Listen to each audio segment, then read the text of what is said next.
My name is Clara, and at 33, I thought I had my life mapped out. I have a solid career as a financial planner, but my well-ordered world came crashing down the moment my younger sister, Chloe, sent me a text. I'm quitting my job to find myself, and you'll support us while I do it. A pit formed in my stomach as I read that. Our relationship had been on shaky ground for years, but this level of entitlement was something else entirely. I shot back 3 words that would turn our family upside down. Not my problem. If you're watching this, drop me a comment and let me know where you're from. And don't forget to hit that subscribe button to follow my journey of drawing the line with family who asks for way too much.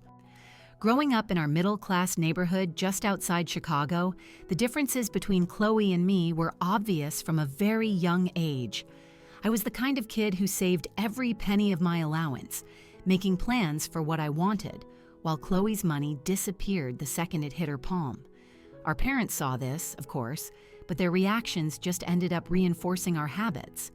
"Clara is so responsible, she'll be fine," my mother would often say, right before rushing off to solve whatever minor issue Chloe had gotten herself into. This dynamic probably could have been managed if our family had stayed together, but everything blew up when our parents divorced. I was 15 and Chloe was 10. The split hit our mother especially hard. Consumed by guilt over the breakup, she overcompensated by spoiling Chloe even more. No demand was too much, no tantrum too draining to just give into. I stood by and watched as my sister learned that the bigger the emotional outburst, the more she got what she wanted. Our father moved to another state for a new job opportunity. He paid his child support, but his role in our lives shrank to holiday phone calls and a weekend visit here and there. Without his more level-headed influence, there was nothing to balance out our mother's enabling. During those crucial teenage years, it became crystal clear that if I wanted stability, I had to create it for myself. I buried myself in my studies, earning scholarships that covered the bulk of my college tuition. I paid for the rest with part-time jobs, waiting tables, and tutoring other students. I lived the classic broke college student life in a tiny apartment with 3 other girls, living on a diet of ramen noodles, and managed to graduate with almost no student debt. Chloe, naturally, went down a different road. She went to a pricey private college that our parents paid for, only to drop out after a year and a half because the classes weren't fulfilling her. She tried a different school the next year, and the same thing happened. Each time, our mother just ate the cost of the wasted tuition without ever asking for any accountability from Chloe. After I graduated, I clawed my way up in the financial world. I started out as an administrative assistant and slowly, painstakingly moved into advisory positions. I built a name for myself based on good judgment and straight-shooting advice. A decade of discipline and long hours paid off with my recent promotion to senior financial planner at a highly respected Chicago firm. Meanwhile, Chloe just bounced around. She had jobs in retail, in restaurants, in offices, but never stayed in one place for more than 8 or 9 months. Every time she quit, there was a new story. The workplace was toxic, her manager was unsupportive, or the company's mission just wasn't spiritually aligned with her own. The gaps between these jobs got longer and longer, and the calls asking for money became more and more frequent. "Just until I get my first paycheck," she'd say. Or, "I just need a little help with the security deposit and first month's rent. They're due at the same time. I'll pay you back as soon as I get my tax refund." For years, I gave in. I'd transfer the money into her account, along with a gentle lecture about budgeting and having an emergency fund. But the money was almost never paid back, and my advice was always ignored. About 6 months ago, after I covered her car payment for the 3rd time that year, I made a deal with myself. No more bailouts. The difference in how we lived said it all. I was in a modest but comfortable 1-bedroom apartment that fit my practical nature. It wasn't fancy, but it was mine and well within my budget. Chloe, on the other hand, despite her constant lack of a stable income, was somehow living in a luxury rental in one of Chicago's trendiest neighborhoods. Her closet was full of designer labels, and her social media was a highlight reel of fancy brunches and weekend trips. Every time we had a family get-together, she'd find a way to make little digs about my boring lifestyle, while our mother praised her for living life to the fullest. Nobody ever seemed to want to admit that my boring choices were the reason I could sleep at night, free from the kind of anxiety she must have felt. When Chloe called to congratulate me on my promotion a couple of months ago, I had a feeling something was up.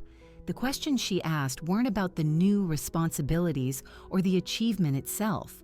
They were all about how much more my salary would be and what my new benefits were. Looking back now, I should have seen it for what it was, a reconnaissance mission. Then, at our mother's birthday dinner last month, Chloe casually brought up that her current job in event planning was stifling her creativity and she was thinking about a change. Our mom just nodded along, saying that life was too short to be in a job that didn't make you happy. I noticed them both glance over at me, like they were checking my reaction. I just focused on my dinner instead of taking the bait. Now I see that these moments were the warning signs, the tremors before the earthquake that was about to hit. The entire foundation of our family was built on these roles we'd been playing for decades. Chloe, the free spirit who needed rescuing, our mother, the supportive enabler, and me, the responsible one who was just expected to clean up the mess. But foundations can crack, and that's exactly what happened the moment Chloe sent that text. Tuesday had started out like any other workday. I got to the office early with my coffee, ready to prep for a big presentation to some potential new clients that afternoon. The whole team was counting on me to land this account, and I'd spent all weekend polishing my pitch. My phone buzzed around 9:30, but I ignored it, figuring it was just some notification. When it buzzed 3 more times right after, I glanced at it, thinking it might be my boss with a last-minute change. But instead, I saw Chloe's name and a message preview that made my stomach twist into a knot. I opened the full text and just stared at it, not quite believing what I was reading. Big news. I just quit my job. I've been doing a lot of soul searching and realized I'm not living my authentic life. I need time to find myself. I'm planning to take 6 months off to travel and focus on personal growth. Since you just got that big promotion, I figured you could support us while I do this. I'll need help with my rent, which is $2,500, my car payment of $450, and about $1,000 for monthly expenses. Also, I want to do this wellness retreat in Arizona next month that costs $4,200. It's really important for my journey. Let me know when you can transfer the first payment. Love you. The sheer audacity of it left me speechless. There was no question mark in her message. No, would you be willing to? It was just a statement of fact, an assumption that I would be the bank for her extended vacation from real life. My brain started running the numbers.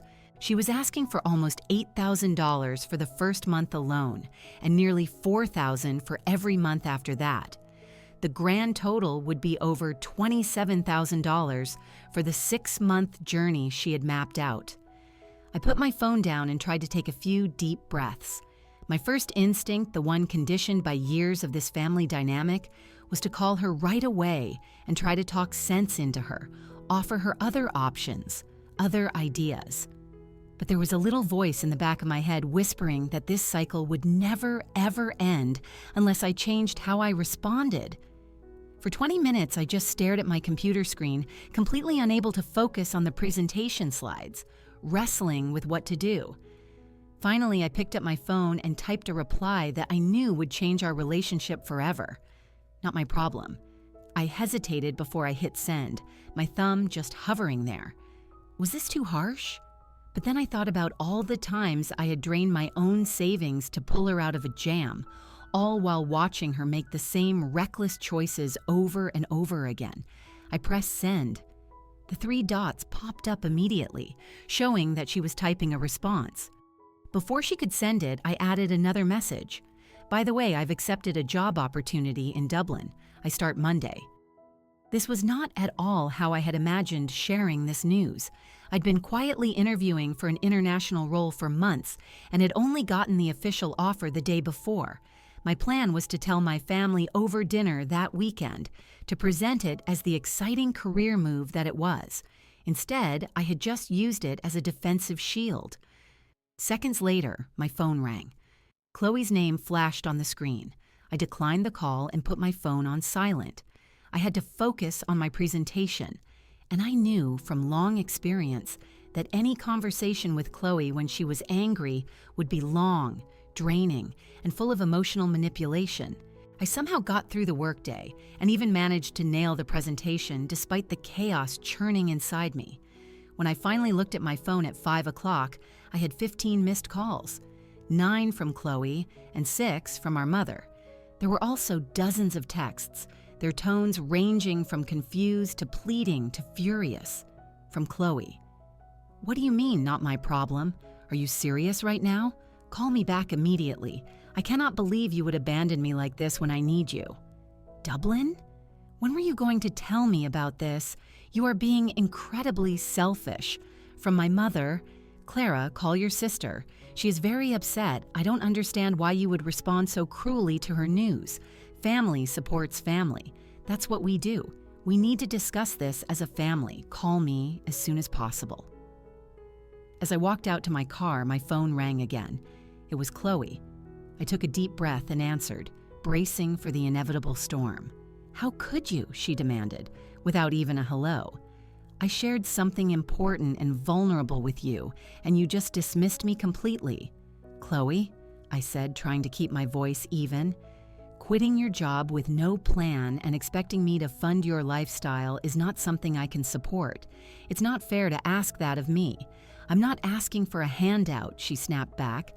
"I'm asking for support from my sister during a transitional period. This is about my mental health and personal growth. And what about my financial health?" I countered. "Have you even considered what a burden this would be for me?" "Burden?" Her voice went up an octave. "You just got a huge promotion. You're moving to Dublin. Clearly, you're doing fine financially. The promotion and the move are the results of years of hard work and careful planning," I explained, "neither of which gives you the right to my income." "I can't believe how selfish you've become," she said, her voice starting to break. "Success has changed you." The conversation just went in circles for almost an hour, with Chloe cycling between anger, emotional manipulation, and trying to make me feel guilty. I stayed firm, repeating that while I cared about her, I would not be financing her decision to quit her job. "Fine," she finally said, her voice ice cold. "If that's how you want it to be, I'll figure it out myself. But don't expect me to be there for you when you need something." The irony of that statement was staggering, but I just let it go. "I hope you do figure it out," I said, and I meant it. "I think you're more capable than you give yourself credit for." She hung up without another word. I sat there in my parked car, completely exhausted, but also feeling a strange sense of relief.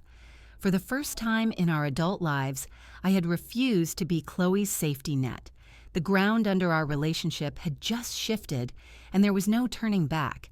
I had just pulled a frozen dinner out of the microwave when my phone rang again. My mother's name was on the screen, and I thought about just letting it go to voicemail. But I knew that just delaying the conversation would only make the stress last longer. So I answered, "Hello, Mom, Clara. What is going on?" Her voice had that familiar tone of disappointment, the one that always had the power to make me feel like a child who had misbehaved. "Your sister is absolutely devastated." I sat down at my small kitchen table, getting ready for round 2. "I'm guessing she told you about her plan to quit her job and have me support her? She's going through a difficult time right now and needs to focus on her well-being," my mother said, neatly sidestepping the money part. "She's been feeling very lost lately." "And I sympathize with that," I replied. "But that doesn't make me responsible for covering all of her expenses while she finds herself." "It would only be temporary," my mother insisted, "and family helps family. That's what we do. Mom, she's asking for thousands of dollars every month. That's not a small favor. And what about all the other times I've helped her financially? Those were all supposed to be temporary too, but the pattern just keeps repeating." My mother let out a heavy sigh. I don't understand why you're being so cold about this. You've always been the strong one, the responsible one. Your sister is different. She feels things more deeply, and there it was. The same old story that had defined our family for as long as I could remember. Chloe's feelings, Chloe's needs were always presented as more urgent, more important, more deserving of attention and accommodation than mine. Being responsible doesn't mean I have to fund her irresponsibility, I said, fighting to keep the tremor out of my voice. And what about this job in Dublin you apparently didn't think was worth mentioning to me? When exactly were you planning to tell us about that? I was going to tell everyone this weekend, I explained. I just got the official offer yesterday. And you accepted without discussing it with your family? Without considering how it would affect your sister? The implication that I, a grown woman, should have consulted them before making a major career decision sent a jolt of frustration through me. Mom, I'm 33 years old. This is an incredible opportunity for my career. Why would my job decision be based on Chloe's financial situation? The conversation went on like that for another 40 minutes following the same circular path as my call with Chloe. No matter how I tried to explain my side of it, my mother either couldn't or wouldn't see it from my point of view. When we finally hung up, nothing had been solved, and the tension was thicker than ever. I tried to watch some TV to distract myself, but I couldn't focus. My phone stayed quiet for about an hour. Then, at 9:45, a text from my mother lit up the screen. Banned from Thanksgiving until you sign your sister's $120,000 loan. This family stands together, or not at all. I stared at the message, completely stunned. Loan? What loan? This was the first I was hearing about any loan, and $120,000. The amount was mind-boggling. I called my mother back immediately, but she didn't pick up. I tried Chloe next and got the same result. With a growing sense of dread, I started digging through my emails, but found nothing about a loan application. I checked the pile of mail from the past week and found an opened envelope from Oak Ridge Capital that I had tossed aside, assuming it was junk mail. Inside was a loan agreement for $120,000, with my name listed as the co-signer. The form was just waiting for my signature to be complete. My hands were shaking as I realized what had happened. Chloe had applied for a massive loan and put my name down as the co-signer without ever telling me. The whole finding herself journey suddenly made a lot more sense. It wasn't just about her monthly expenses, it was about getting a six-figure loan that I would be on the hook for when she inevitably couldn't pay it back. The betrayal was like a physical blow. This wasn't just irresponsibility anymore. This was calculated deception. And now, my mother was using our most important family holiday as a weapon to force me into signing it. Thanksgiving at our family's house had been the one constant thing through all the ups and downs of our lives. Even when I was in college and broke, I always managed to find a way to get home for it. After our father left, it became even more important, one of the few times we still felt like a whole family. My mother knew exactly how much that tradition meant to me, and she was using it against me without a second thought. As I sat there with this painful new reality, I started to see our family in a whole new light.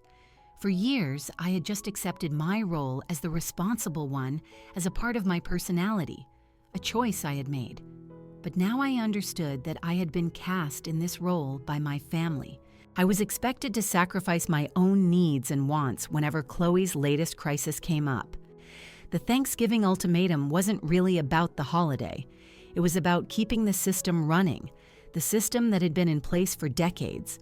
Chloe creates a problem, Mom enables her, and I pay for it, both emotionally and financially.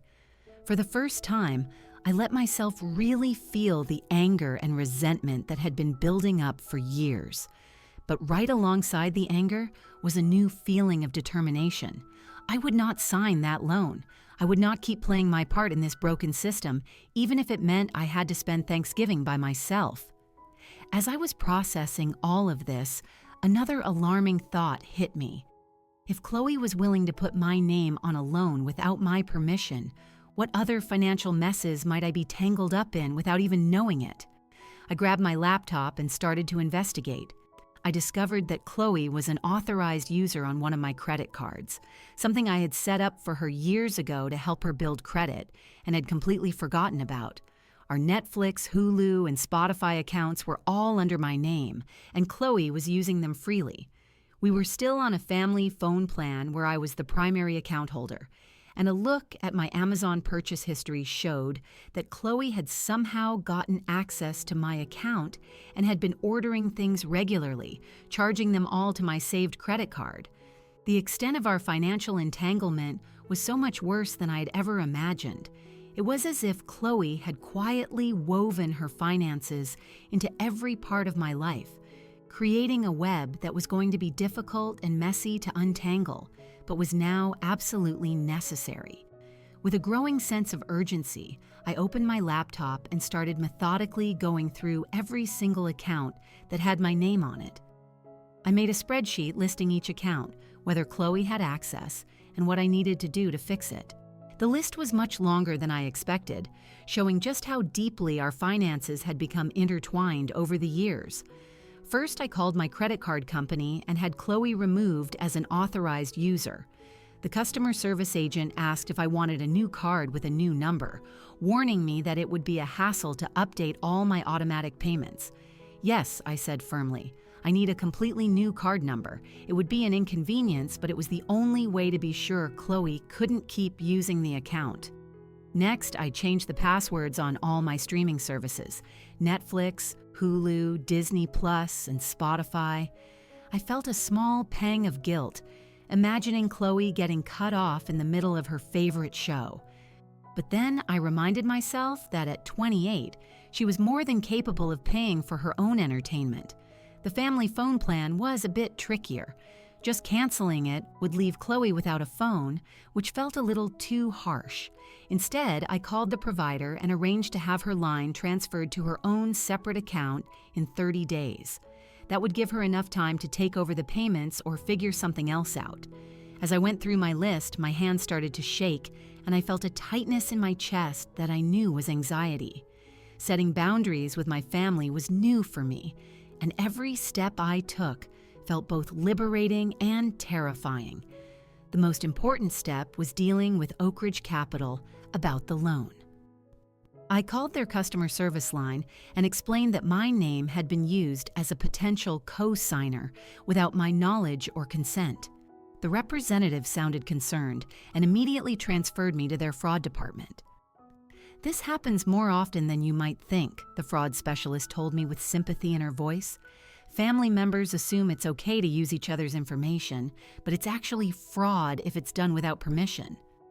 I hesitated for a moment. I didn't want to get Chloe into legal trouble, despite everything she had done. "I don't want to press charges," I clarified. "I just want to make sure this loan doesn't move forward with my name on it." The specialist made a note in their system and told me to send a formal letter stating that I hadn't authorized the use of my information. She also recommended that I place a freeze on my credit reports to prevent anything like this from happening again.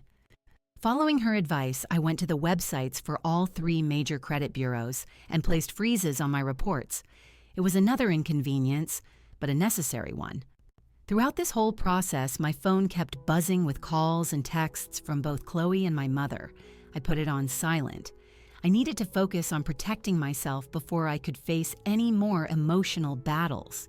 As I finished the last item on my list, I took screenshots of all the confirmation pages and emails, creating a digital paper trail of every action I had taken. I also saved screenshots of the text exchanges with Chloe and my mother as evidence of what had happened. The clock on my laptop showed it was almost midnight when I finally closed it. A wave of exhaustion washed over me, but underneath it, I felt a sense of accomplishment. For what felt like the first time in my adult life, I had put my own financial well-being ahead of my family's expectations. The doorbell rang, making me jump. I went to the door cautiously and peered through the peephole. My friend Jenna was standing in the hallway holding a bottle of wine and a paper bag that I knew contained takeout. "I got your text," she said when I opened the door. "You said family emergency, so I brought reinforcements." I had texted Jenna hours before, right after I found the loan application, but I had been so caught up in damage control that I'd forgotten I had even reached out. "You're a lifesaver," I said, letting her in. Jenna had been my friend since college and had seen the whole Chloe situation unfold from the beginning. Unlike my family, she never hesitated to call out the unhealthy dynamics. "So, what happened this time?" she asked as she poured wine for both of us. I told her everything, from Chloe's first text to my mother's Thanksgiving ban, and finally to my discovery of the unauthorized loan. Jenna's face grew more and more outraged as I spoke. "They are completely out of line," she said when I was done. "Both of them. That loan thing is actually illegal, you know." "I know," I sighed, "but I don't want to press charges against my own sister. The fact that you even have to think about that shows how messed up this is," Jenna pointed out. "And your mom threatening to ban you from Thanksgiving? That's emotional blackmail, pure and simple." Hearing someone else say it out loud was so validating. For so long, I had just accepted these things as normal, but seeing them through Jenna's eyes, I could see just how toxic they really were. "And this Dublin job," Jenna went on, her face lighting up. "That is huge, Clara. Congratulations. When do you leave?" The reminder of my new job changed the energy in the room. "Monday," I replied, letting myself feel a spark of excitement about it for the first time since Chloe's text. It's a 2-year contract with their international division. The compensation is amazing, and it includes housing for the first 3 months while I look for a permanent place. "This is exactly what you've been working for," Jenna said, raising her glass, "to new beginnings and healthy boundaries." As we clinked glasses, I felt a surge of confidence. The move overseas, which had started as just a career goal, now felt like something more. It was a fresh start, a way to get away from the dysfunctional patterns that had defined my family for so long. "Do you think I'm doing the right thing?" I asked her, voicing the doubt that was still lingering in the back of my mind. "I think you're finally doing what you should have done years ago," she replied without hesitation. "You can't set yourself on fire to keep Chloe warm. And honestly, continuing to bail her out isn't even helping her. She needs to learn how to stand on her own." Jenna's words strengthened my resolve. This wasn't just about protecting my money. It was about breaking a cycle that was hurting both of us.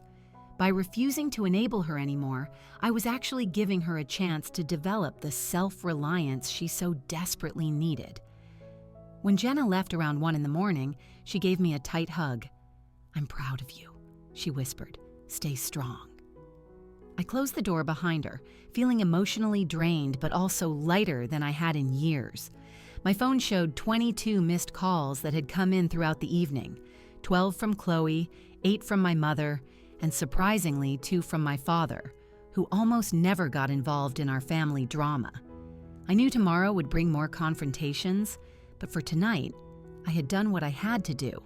I had finally drawn a line in the sand, and despite the emotional cost, I knew it was long overdue. I woke up the next morning to my phone buzzing insistently. 22 missed calls overnight, and now more were coming in. I silenced it again and got in the shower, trying to mentally prepare myself for the day ahead.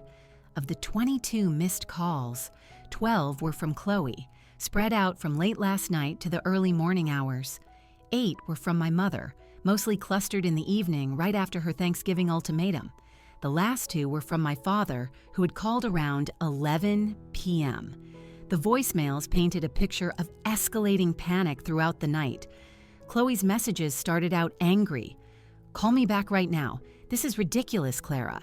Then they progressed to tearful pleading. "Please, Clara, I really need your help. I'd do the same for you." And finally, they descended into threats. "If you don't call me back, I'm going to come over to your apartment." My mother's voicemails were full of disappointment and guilt-tripping language. "I didn't raise you to abandon family in a time of need," she said in one. "Your sister is devastated, and I have to pick up the pieces because you refuse to help." The most surprising messages were from my father. "Clara, it's Dad. Your mother called me about some situation with Chloe. Call me when you can." His second message, left an hour later, was more direct. I heard about the loan business. We should talk before you make any decisions." After a strong cup of coffee, I decided to face the situation head on. I sent a group text to Chloe, my mother, and my father.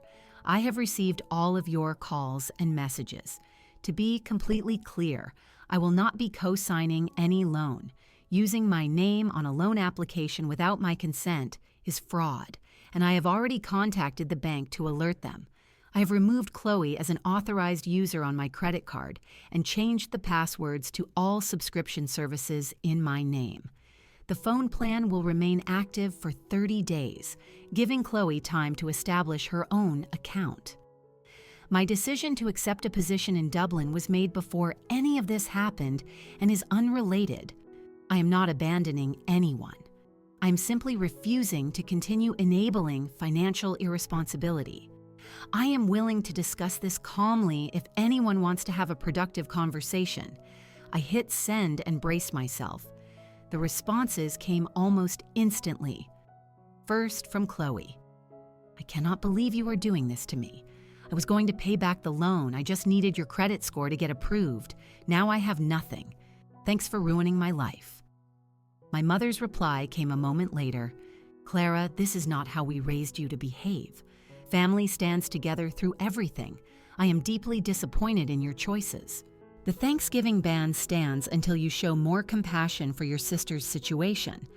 My father, surprisingly, took longer to respond. When his message finally came through, it was short but unexpected.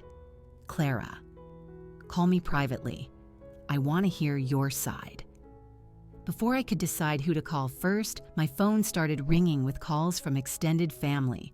My mother's sister, Aunt Carol, called to say how shocked she was that I would abandon Chloe.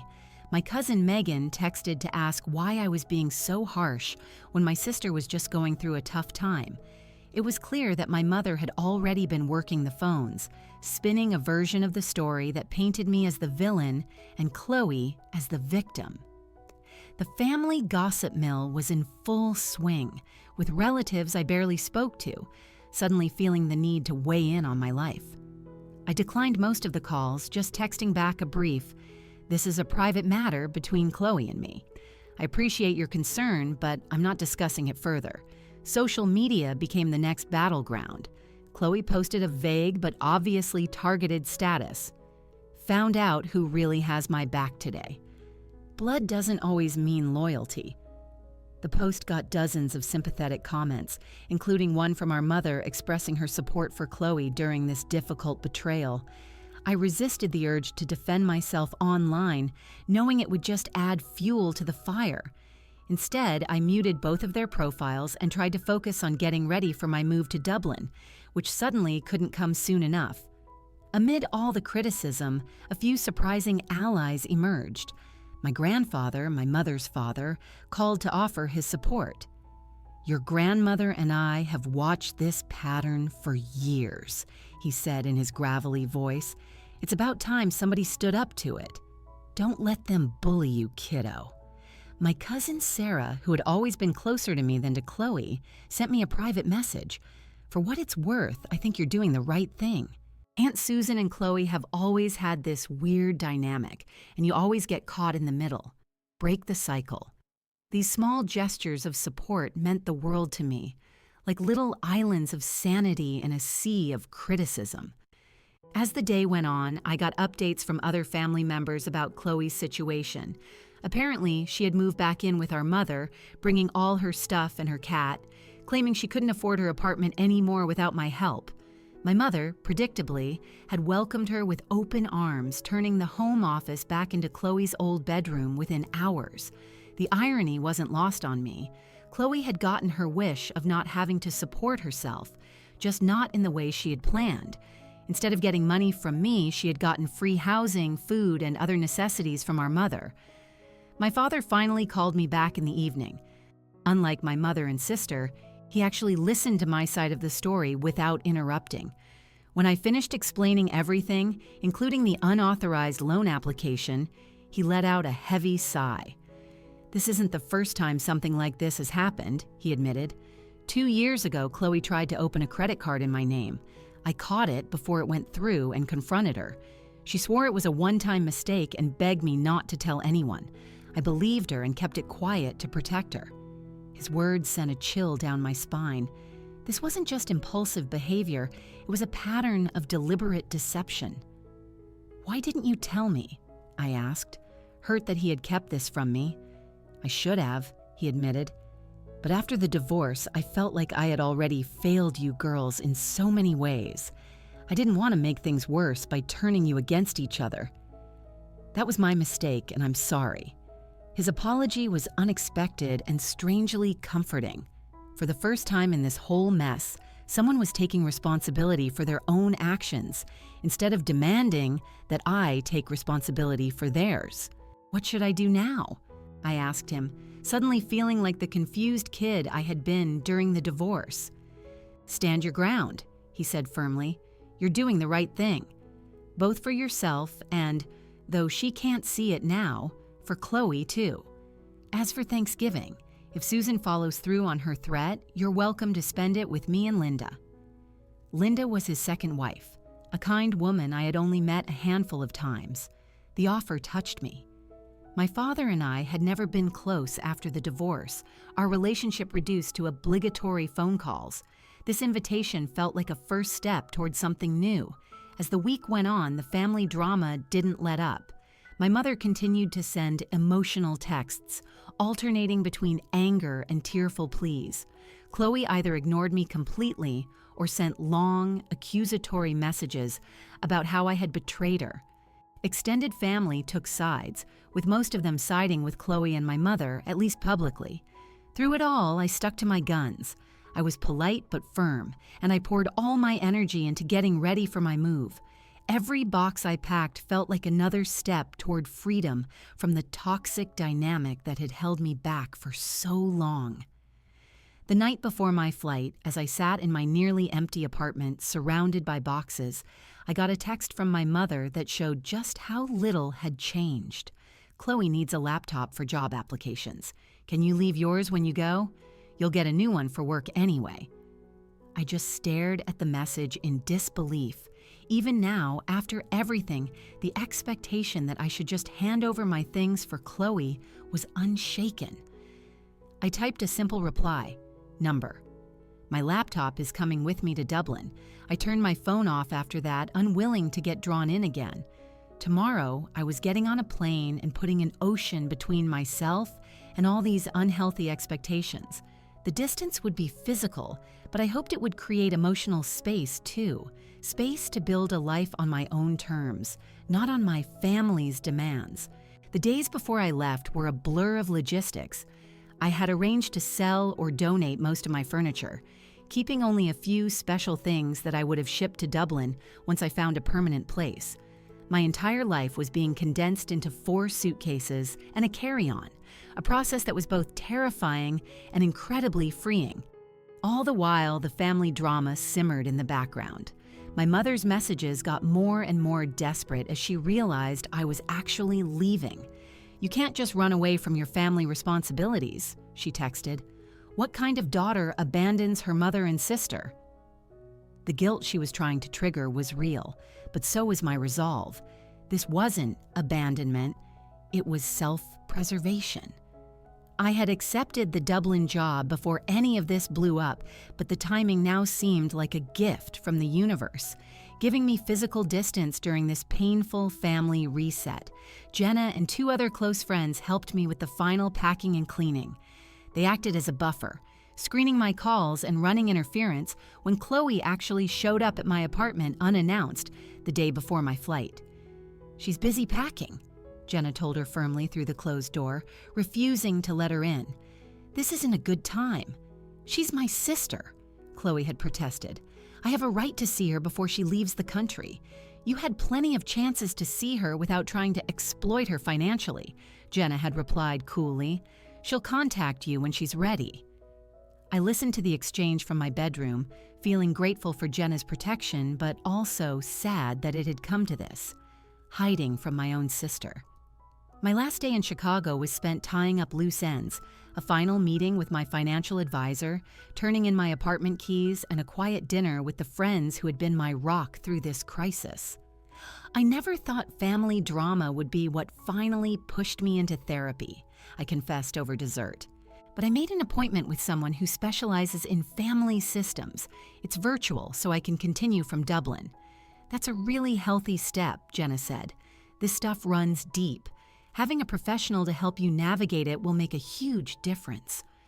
The therapist I had spoken to briefly had explained that what I was experiencing was common in families with enmeshment issues. Enmeshment, she had said, is when the boundaries between family members are so blurred they barely exist. It creates unhealthy roles and dependencies that are hard to break. The word resonated with me, giving a name to the dynamic I'd been stuck in for years. I was the fixer, the responsible one, the bank. Chloe was the troubled one who needed saving. Our mother was the enabler who kept the cycle going. We had all been playing our parts for so long that any attempt to change the script was met with resistance and accusations of betrayal. On the morning of my flight, I woke up to a text from my father. Safe travels. Proud of you for making this move. Call when you're settled. His simple message of support brought unexpected tears to my eyes. Our relationship had been a casualty of the divorce, but maybe this crisis was creating a chance to reconnect. The flight to Dublin was 8 hours of being suspended between my old life and my new one. I used the time to journal, pouring out all the complicated feelings of the past week: anger, guilt, grief, and underneath it all, a growing sense of excitement for the future I was claiming for myself. When I landed at Dublin Airport, I turned on my phone and saw more messages from my mother and Chloe, but I ignored them for now. I texted Jenna to let her know I had arrived safely, then found the car service my new company had arranged. They had booked me a serviced apartment in a lovely part of the city for the first 3 months. As the driver navigated the unfamiliar streets, I just stared out the window at Dublin passing by, feeling both overwhelmed and thrilled by how new everything was.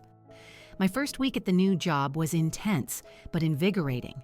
The international division was smaller than the Chicago office, and the team was close-knit and welcoming. The work was challenging in all the right ways, pushing me to expand my skills. During breaks, I found myself checking my phone less and less for messages from home. The time difference created a natural buffer, and the asynchronous communication helped take the emotional heat out of our exchanges. I fell into a routine of responding to my mother once a day with brief, surface-level updates. I ignored her attempts to bring up Chloe's financial situation or guilt me about moving. With Chloe, I was even more distant, acknowledging her messages but refusing to engage with her accusations. With my father, however, communication actually increased. We had video calls every weekend, which started out a little awkward but gradually became more comfortable. He seemed genuinely interested in my new life. My first therapy session, conducted via video from my Dublin apartment, helped put everything into perspective. What you're experiencing is a normal grief response, the therapist explained. You're mourning the family you wished you had. At the same time, you're establishing healthy boundaries for the first time. Both processes can be painful. She introduced me to concepts like differentiation, the ability to maintain your own identity within a family system, and familial financial abuse. These frameworks helped me understand that what I had experienced wasn't normal or healthy. No matter how much my family insisted, it was just what families do. As October turned into November, Thanksgiving loomed. It would be the first one I had ever spent away from family. My mother's ban was still in effect, since I hadn't signed the loan. "We'll miss you at Thanksgiving," she texted, somehow making it sound like my absence was my choice, not her ultimatum. "There's still time to change your mind and do the right thing." I didn't respond. Instead, I focused on creating new traditions. A group of American expats at my company organized a Thanksgiving dinner, and I gratefully accepted their invitation. The day itself was bittersweet. I woke up to messages from my mother and Chloe with pictures of the family gathering. The table was set, the turkey was golden, and everyone was smiling for the camera. My absence wasn't mentioned. I let myself have a good cry that morning, grieving the loss of that family connection, as dysfunctional as it was. Then I got dressed for the expat Thanksgiving, bringing an apple pie I had baked in my tiny Dublin kitchen. The gathering was warm and welcoming, full of people who understood the mixed emotions of celebrating an American holiday far from home. "The first holiday apart is the hardest," said a woman who had been in Dublin for 5 years. "It gets easier, I promise." When I got back to my apartment that night, I found an email from my father with the subject line, "Proud of you." Inside was a photo of him and his wife at their own small Thanksgiving dinner with the message, "Wish you could have been here, but so proud of you for making the right choices for yourself." The invitation stands for Christmas, if you can make the trip. His continued support touched me deeply. Maybe, I thought, the family relationships worth nurturing are the ones that respect boundaries and celebrate your independence. As the new year began, my life in Dublin felt more and more real. My relationship with my family had also evolved. Contact with my mother was down to brief, surface-level exchanges. From her updates and from my father, I learned that Chloe had finally found a job at a local marketing firm. It paid less than her old one, but it was stable. More importantly, she had moved out of our mother's house and into a smaller, more affordable apartment with a roommate. "Necessity is a powerful motivator," my father remarked during one of our calls. Without me to fall back on, Chloe had been forced to figure things out on her own. I felt a complex mix of emotions at this news: pride that she was showing resilience, and a lingering sadness that it had taken such a dramatic break to make it happen. My therapy sessions helped me understand that I could be glad Chloe was becoming more independent while still grieving the sister relationship I had always wanted. As Christmas approached, I faced another holiday decision. My mother had extended a cautious invitation, and my father had also invited me to spend the holiday with him and his wife. I decided to accept my father's invitation. I wasn't ready to go back to the scene of so much conflict just yet. I booked a 10-day trip back to the States, planning to spend Christmas with my father and then meet my mother and Chloe individually in neutral locations. The Christmas visit with my father and Linda was healing. In their home, there were no expectations, no subtle manipulation. It was a gift. On December 27th, I met my mother for lunch. The neutral ground helped. "You look well," she said. "Dublin agrees with you." We talked carefully, avoiding triggers, until our food arrived. "I owe you an apology," she said, shocking me. "The way I handled the situation with Chloe and the loan, that was wrong. I should never have given you that ultimatum." "Thank you for saying that," I replied carefully. "It hurt." She nodded. Seeing how Chloe has managed these past few months, it's made me rethink some things. Maybe I haven't always helped her in the ways she truly needed. It was a huge admission from her. We didn't solve everything that day, but it was a start. My meeting with Chloe the next day was harder. We met at a coffee shop and the tension was thick. "So, you're slumming it with the commoners now that you're a big international banker," she said. I ignored the barb and asked about her new place. Gradually, she opened up about her job and the online classes she was taking to finish her degree. When I asked what had prompted the changes, she shrugged. "Reality, I guess. When you left and Mom made it clear she couldn't support me indefinitely, I had to figure it out." There was a flash of the old resentment in her eyes. "Not that you gave me much choice." "You always had choices, Chloe," I said gently. "They just might not have been the easy ones." She was quiet for a moment. "The loan thing," she finally said. "I shouldn't have done that. I know it was wrong. It wasn't a full apology, but it was an acknowledgement." "Why did you do it?" I asked. "I thought you'd just sign it," she admitted. "You always came through before." Her explanation showed the fundamental gap in how we saw things. What I saw as exploitation, she saw as a reasonable request. "I need you to understand something," I said carefully. "I want you to succeed, but my money is not your safety net. It never should have been." She nodded slowly. "I get that now." I don't like it, but I get it. We parted with a tentative hug, our relationship still fragile, but maybe rebuilding on more honest ground. 6 months after moving to Dublin, I received an unexpected email from Chloe. She had attached photos of a small office space she had just leased for a new side business, a modest event planning service she was starting while keeping her day job. I did this myself, she wrote. My own savings, my own business plan. Thought you might want to know. The pride in her message was clear, as was the subtext, look what I can do without your help. I smiled as I typed my reply. It looks amazing, Chloe. I'm incredibly proud of you, and I truly was. By refusing to continue our unhealthy dynamic, I had given her the chance to discover her own strength. As for me, I was thriving. The ocean between us had created space for new understanding. In the end, those 3 words, not my problem, hadn't been a rejection of my family, but a reclamation of myself. Have you ever had to set difficult boundaries with family members over money? How did it affect your relationships? Share your experiences in the comments below. If this story resonated with you, please like, subscribe, and share it with someone who might need to hear that it's okay to prioritize their own financial well-being. Thank you for listening to my journey, and remember, sometimes the most loving thing you can do for yourself and for others is to say "not my problem" when it's appropriate. End of story.